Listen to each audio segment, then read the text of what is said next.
आज भगवान ने जैसे ही बांसुरी बजाई, निशम्य गीतम तदनंग वर्णनम। बांसुरी तो ठाकुर जी ने कई बार बजाई महाराज। एक बार भगवान ने बांसुरी बजाई थी तो पूरा ब्रह्मांड नाचने लगा था, लेकिन आज जब बांसुरी बजाई तो केवल गोपियों को सुनाई दी। एक बात और विशेष आपसे बताया, ये गोपियां बांसुरी से बड़ी चिढ़ती थी यहाँ। क्यों? क्योंकि भगवान कभी बांसुरी को अपने से अलग नहीं करते थे। 11 वर्ष तक भगवान ने बांसुरी को कभी अलग नहीं किया। सोने जाते तो बांसुरी को बगल में लिटा लेते, गैया चराने जाते बांसुरी को कमर में डाल लेते, कभी बांसुरी को अलग नहीं किया। लेकिन जब भगवान ने वृंदावन छोड़ा उसके बाद भगवान ने कभी बांसुरी बजाई नहीं महाराज।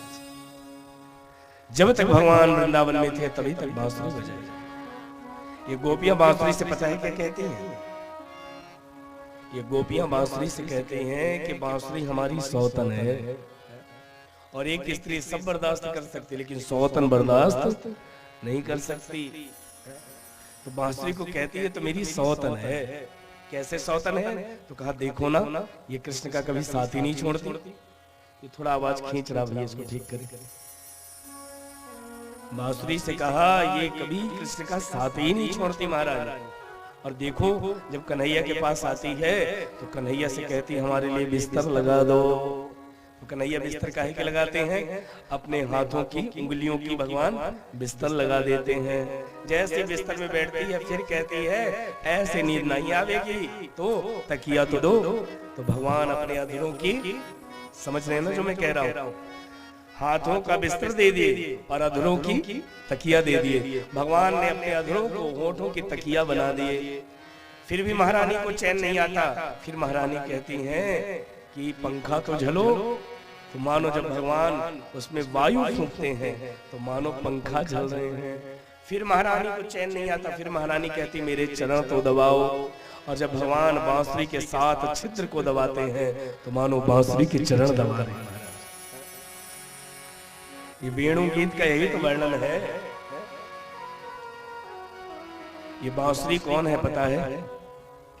ये बांसुरी कोई और नहीं है, ये रामावतार के हनुमान जी है महाराज।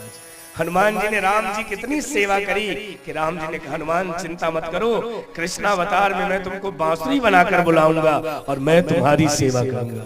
क्योंकि भगवान कभी किसी का ऋण नहीं रखते, इसलिए कृष्णावतार में हनुमान जी ही बांसुरी बनकर आए और भगवान श्री कृष्ण बांसुरी की सेवा करते हैं।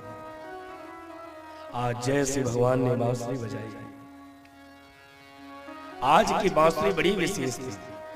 आज की बांसुरी केवल गोपियों को ही सुनाई दी। भगवान ने बांसुरी बजाई तो एक गोपी गौ दोहन कर रही थी।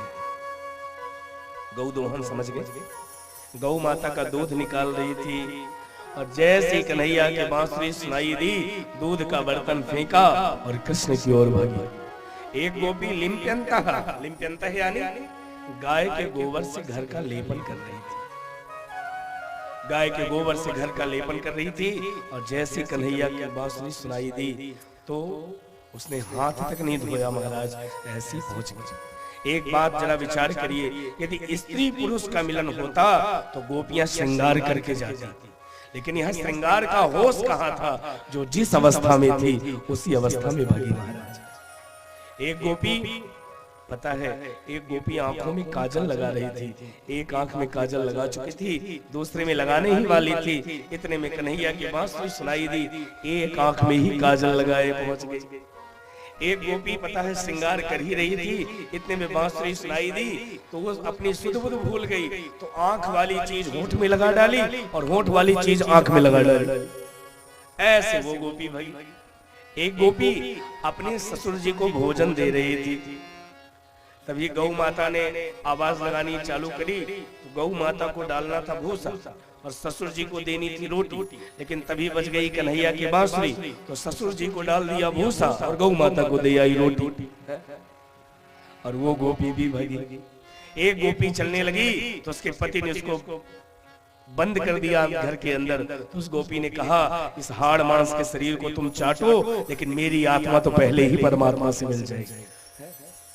ये शरीर के मिलन की कथा नहीं है महाराज, ये आत्मा और परमात्मा के मिलन की कथा है। और ये सारी गोपियां भगवान के पास आ गई और जैसे ही भगवान के सामने आई, भगवान ने गोपियों का स्वागत किया। स्वागतम वो महाभागा प्रियम किम करवाणि मघा ब्रजस्यानामयं कश्चिद ब्रूतागमन कारणम। भगवान पहले जीव को बुलाता है और जब जीव आ जाता है तो भगवान जीव की परीक्षा लेता है। जैसे गोपियां आई तो भगवान ने कहा स्वागतम स्वागतम सुस्वागतम। अच्छा, ये शब्द पहले हर घर में दिखाई देते थे। पहले घर के बाहर लिखा रहता था सुस्वागतम। आजकल क्या लिखा रहता है सबको पता है, कुत्ते से सावधान। अब बताओ हम जैसा व्यक्ति क्या समझे अंदर कौन रहता है? हम अपनी परंपराओं को भूलते जा रहे हैं। पालो बहुत अच्छी बात, हर जीव पर दया करना मनुष्य का धर्म है, लेकिन छाती से लगाकर डोलना भी धर्म नहीं है। भगवान ने पहले तो जीवों को बुलाया और फिर कहते हैं स्वागतम स्वागतम। और जैसे गोपियों का स्वागत किया और स्वागत करने के बाद धीरे से कहा क्यों आई हो, किसी का निमंत्रण कर दो। और जब वो आ जाए तो कहो कैसे पधारे है? वो बेचारा क्या करे, गोपियां चुपचाप खड़ी। अच्छा समझ गया, राजन ने सा घोर रूपा घोर सप्तनिवेशिता।